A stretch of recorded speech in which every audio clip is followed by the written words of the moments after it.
पेंचा पेची, shape shifting demon. बचपन में हम सभी ने अपने माँ बाप, दादा दादी, नाना नानी से भूतों की कई कहानियां सुनी हैं।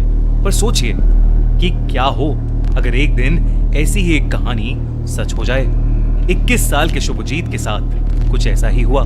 शुभजीत 3 साल बाद अपनी पढ़ाई पूरी करके अपने गांव वापस आया था।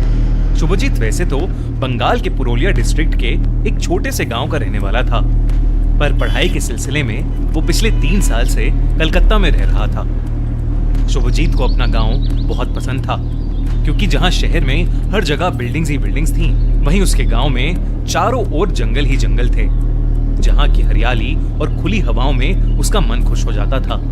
पर ये जंगल भी अपने अंदर कुछ ऐसे राज छुपाए बैठे थे, जिसकी वजह से गांव के लोग रात को कभी भी अकेले जंगल में नहीं जाते थे। वहां की कहानियों की माने तो जंगल में एक राक्षस रहता था, जो कि लोगों की जान निकालकर उन्हें मरने के लिए छोड़ देता था।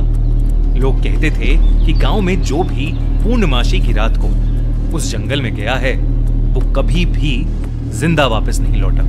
पर शहर में रहने के बाद शुभजीत ने गांव की अंधविश्वासी बातों को मानना छोड़ दिया था, और यही उसकी जिंदगी की सबसे बड़ी भूल साबित हुई।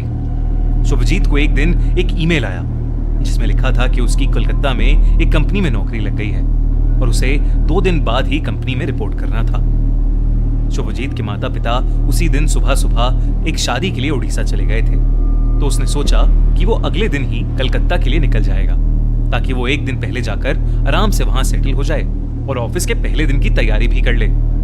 शुभजीत की गांव में आखिरी रात थी। उसने पूरा दिन अपने गांव के दोस्तों के साथ पार्टी की, और पार्टी करते करते कब रात हो गई उन्हें पता भी नहीं चला। सबने थोड़ी पी रखी थी, तो सब लोग साथ में ही वापस घर जा रहे थे।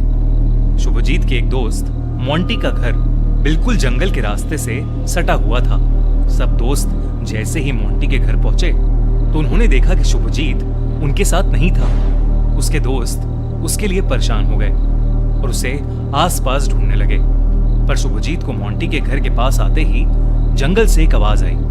उसे ऐसा लगा कि जैसे किसी ने उसका नाम पुकारा हो, तो शुभजीत जंगल के रास्ते उस आवाज के पीछे पीछे चला गया। वैसे तो शुभजीत बचपन में उस राक्षस की कहानियों पर बहुत विश्वास करता था और उसे उन कहानियों से डर भी लगता था, पर कलकत्ता में रहने और पढ़ने के बाद अब उसका सब कहानियों से पूरी तरह से विश्वास उठ चुका था। हालांकि शुभजीत की सारी जिंदगी उसी गांव में बीती थी, पर फिर भी उसकी 21 साल की जिंदगी में उस दिन वो पहली बार अकेले रात को जंगल वाले रास्ते पर जा रहा था।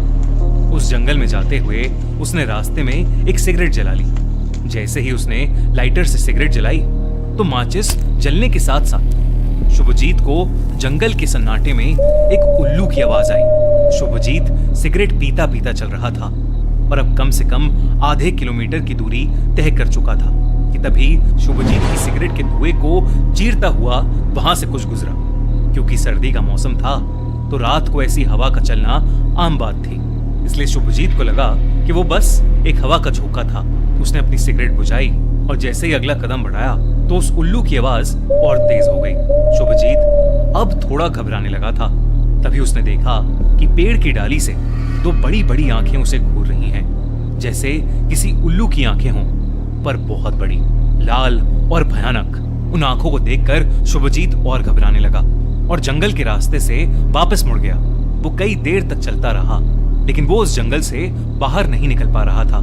जैसे जैसे वो और ज्यादा डर रहा था, वैसे वैसे उल्लू की आवाजें भी बढ़ती जा रही थी। चलते चलते उसे फिर से एक तेज हवा का झोंका महसूस हुआ, लेकिन इस बार शुभजीत ने अपने गाल पर हाथ लगाया तो उसके गाल से खून बह रहा था। तभी अचानक उसे दिखा कि उस जंगल के सभी पेड़ों पर 2 बड़ी बड़ी लाल और भयानक आंखें चमक रही हैं। उसे तब याद आया कि उस रात पूर्णमासी की रात थी। अब उसे उस राक्षस से जुड़ी सभी बातें सच लगने लगी थी। उसे बिल्कुल भी समझ नहीं आ रहा था कि वो क्या करे। ऐसा लग रहा था कि उस जंगल में छोटी छोटी लाल लाइट चमक रही हों।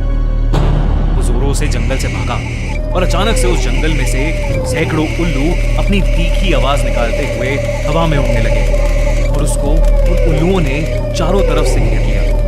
शुभजीत की आंखों के सामने वो सारे उल्लू एक बहुत ही बड़े और विशाल राक्षस में बदल गए। उस राक्षस की आंखें किसी उल्लू की जैसी ही बड़ी बड़ी, लाल और भयानक दिख रही थी। उस राक्षस के दांत भी बेहद नुकीले थे।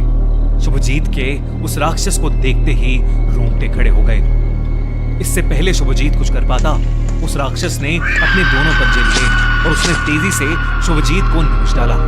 तभी शुभजीत के दोस्त उसे ढूंढते ढूंढते जंगल के अंदर पहुंच गए। उन्हें शुभजीत एक पेड़ के पास गिरा पड़ा मिला। उसका पूरा शरीर नीला पड़ चुका था और वो दर्द के मारे छटपटा रहा था। उसके पूरे शरीर पर पंजों के निशान थे। ऐसा लग रहा था जैसे किसी ने उसकी जान ही निकाल ली हो।